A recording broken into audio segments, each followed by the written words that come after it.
Olá, estudante! Boa noite! Meu nome é Celina Gomes, eu sou professora de História. E hoje nós vamos ter uma explicação sobre este conteúdo, sobre a civilização romana. Qual é o melhor dia? Hoje. Então veja bem, para começar essa explicação, eu coloquei esse provérbio aqui, que eu tenho certeza que vocês já ouviram. Todos os caminhos levam a Roma. Por quê? Quando nós pensamos em Roma, na civilização romana, logo vem à nossa cabeça um grande império. Só que Roma realmente foi um grande império, mas esse império não durou para sempre.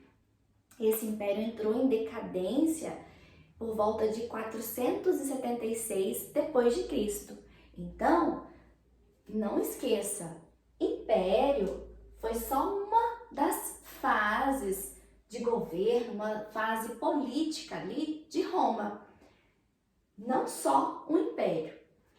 E a frase, todos os caminhos levam a Roma. Roma conquistou muitos territórios, abriu caminhos, abriu estradas. Essas estradas davam acesso a Roma de todos os lugares. Mas, na antiguidade, esses caminhos aqui, essas estradas, eles tinham uma outra intenção. Eles utilizavam mais como um meio de comunicação do que um meio de transporte. Tudo bem? A localização. Roma está localizada na Península Itálica, numa região conhecida como região do Lácio. A Roma é considerada a maior civilização ocidental da antiguidade. Além de ser considerada a maior, devido a essas características, principalmente políticas, com essas fases aqui de governo, Roma também é conhecida como uma civilização clássica. É uma civilização clássica porque serviam de base, de modelo para outras sociedades. Quando eu falo de servir de base, de modelo, eu estou falando principalmente dos legados, que eu quero que você, estudante, faça uma reflexão ao fim desse vídeo. Qual a importância dos legados da civilização romana para os dias atuais, inclusive para a sociedade brasileira? E quais destes legados que foram criados, que surgiram nesta civilização antiga e que faz parte ainda da nossa sociedade nos dias atuais, nesta idade contemporânea. E aí eu gosto muito, quando nós falamos de Roma antiga, nós temos duas explicações para a sua origem. E a primeira explicação é a versão lendária. Essa versão lendária aqui, ela está ligada às narrativas orais, está ligado a tradições. Não existe nada que comprove essa narrativa lendária sobre a fundação de Roma. E que narrativa é essa? Ela conta a história dos irmãos gêmeos, Rômulo e Remo, que foram jogados no rio Tibre, foram encontrados e amamentados por uma loba, e que depois Rômulo mata o seu irmão Remo. Rômulo e Remo. Para ter o poder e começar a governar a cidade de Roma, então Rômulo mata seu irmão Remo e torna o primeiro rei de Roma. Não existe nada que comprove, como eu acabei de falar. É uma versão lendária. E a outra é a versão histórica. Essa versão histórica, aí sim, essa versão, ela tem as fontes escritas. E essa versão conta que haviam diversos povos que tinham tais nomes: latinos, sabinos, gregos, etruscos. Estes povos, eles foram se unindo ali na região da Península Itálica, na região do Lácio, e foi fundado fundando a cidade de Roma, dando origem à cidade de Roma. E ao iniciar essa civilização, nós temos os períodos ali políticos. Então, Roma é dividida em 3 fases de governo. A primeira fase é monarquia, a segunda, república e, por último, o império. Como eu acabei de falar. Na sociedade, quem eram os participantes dessa sociedade? Haviam esses participantes aqui: patrícios, plebeus, clientes e escravos.